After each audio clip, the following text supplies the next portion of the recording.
let me start with the process of UNESCO's three-step approach. Step one is basically to understand and envision.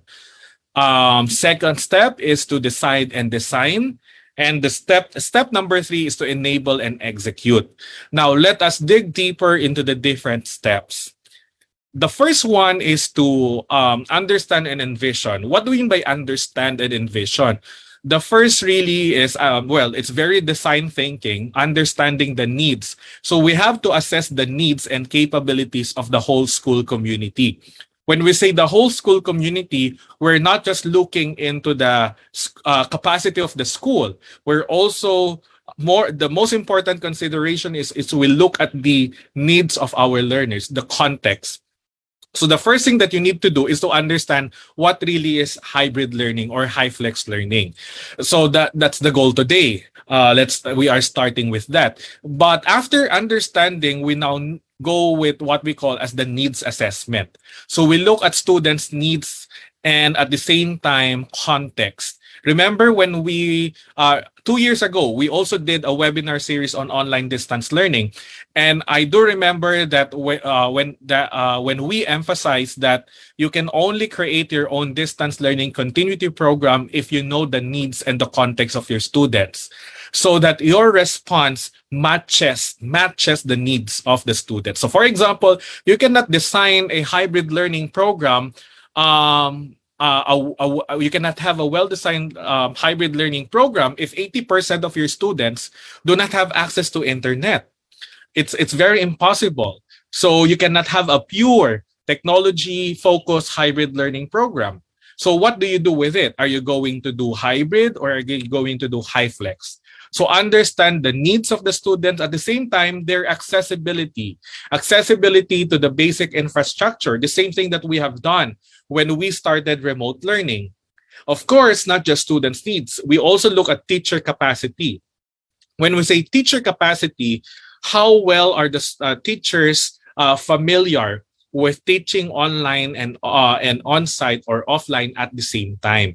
Remember, teacher capacity and their needs, they're very, very important, because we know what we have learned in the past 2 years is that, our teachers are our frontliners in education. If they don't know what they're doing, then it will be difficult for us to execute all of these things. So teacher capacity building is very important, but start with their needs. Physical and technological space. What does that mean? You need to look at your needs and capabilities in terms of physical classroom.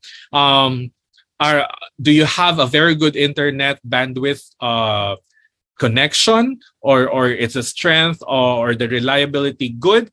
Because a lot of the schools, a lot of the classes will be going online simultaneously, right? Whether you're using Zoom, MS Teams, Google Meet, or whatever.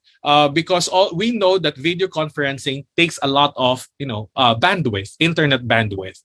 So you need to look at your technological space. Is your LMS working with you? What else? Are your devices really good for that? Physical, your classroom. Do you have to retrofit or do you have to upgrade them? Because, of course, there are guidelines from DepEd and IATF that you need to follow, especially with the limited instruction guidelines that DepEd and IATF are giving us. So, for the sake of safety and safe and health protocols. And then support systems. What are our support systems? Is there a need for a more robust IT support system? Is there a need for extra teachers who might shadow teachers? Because a lot of if you go online and research on the experiences of teachers overseas or abroad about hybrid learning, the one thing that really comes out is that it's really very demanding in terms of physical strength, in terms of mental strength. It's really very demanding and challenging. So what kind of support system should we be able to give to our teachers, at the same time to our students? Okay, that's step one. Basically, step one revolves around needs and capabilities, so that you'll be able to know where you are as a school community, right? Involve parents also, include parents in the needs assessment. Step two, now that you've done all of these things, what you want to do is to determine the hybrid learning model. So you have understood the problem, the needs and the context of the problem. Now you're now going to design. You're now going to design the response or your solution to it. The solution, of course, is the hybrid learning model or HyFlex learning model, depending on, number one, should hybrid learning be for all or for those who need it? Right? What is our goal? What grade levels? Is it okay if kinder to grade 1, grade 3 stay at home, or senior high school do more, independent learning? Of course, there's an asterisk for this, because if DepEd says all K to 12 goes back for limited, then we don't have to really a way to determine the grade level. It means that everyone should be going back. Are we designing in mind for the vulnerable groups? What does designing in mind for the vulnerable groups?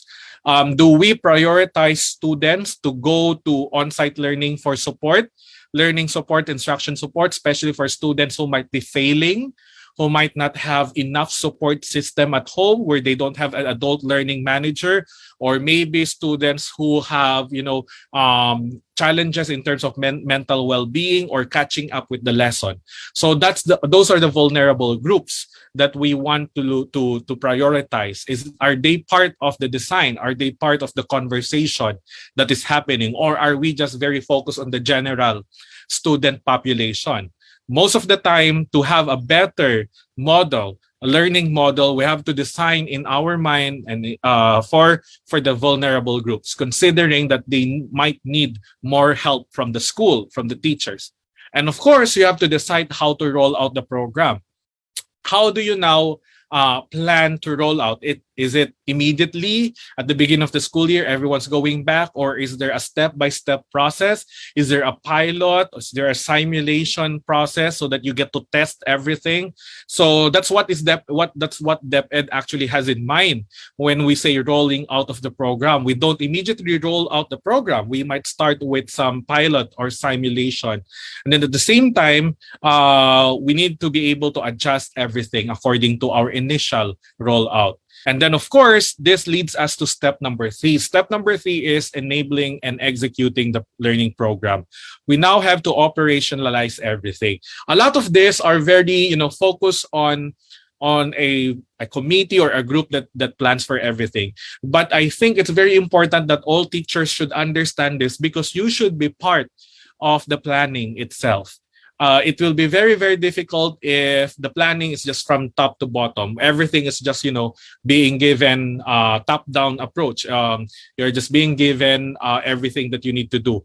A lot of schools right now are involving the bottom part of, the teachers, everyone in the planning. So you need to understand this. So therefore, when you enable and execute this, how do you operationalize everything?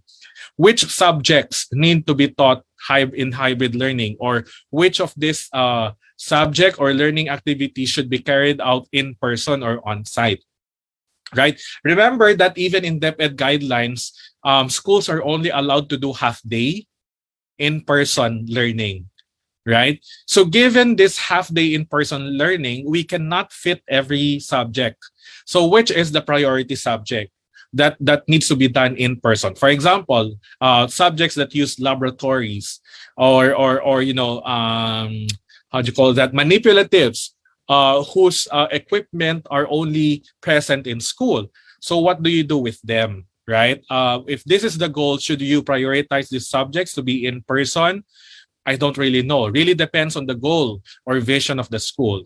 How do we organize shift systems among students? Remember, it's limited in-person learning. So what we want to do is there should be shifting.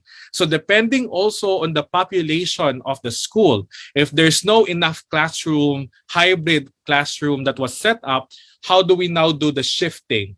How do you now allocate teachers? Is there a need to get more teachers? How do you now do the sectioning? Do you need more students? I don't really know, depending. That's why it's very important to look at your school's capacity. And then, of course, as you plan everything, you need to keep in mind that the challenges or gaps that you have found in remote or in-person learning, you need to make sure that you respond or address them.